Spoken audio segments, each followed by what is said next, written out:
讲到这四大公道，拢是甲咱的生活有相关的问题，千万唔通做一个无事人啊！搁再10天就要进行公道路，伫贡寮的居民今仔日就甲立委做伙召开记者会，因公布一份贡寮人写予每一位台湾人的批信，表达对核市场的质疑，嘛强调讲这核市场若顺重新来启动，受影响的唔那是因贡寮，是规个北台湾，呼吁大家都爱做伙来关注。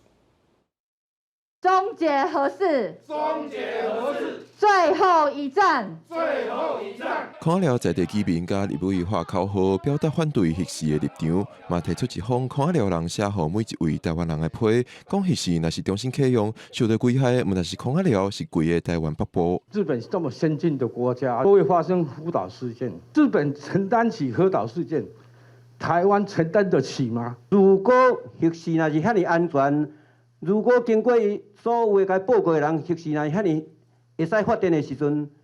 为何伊伫14年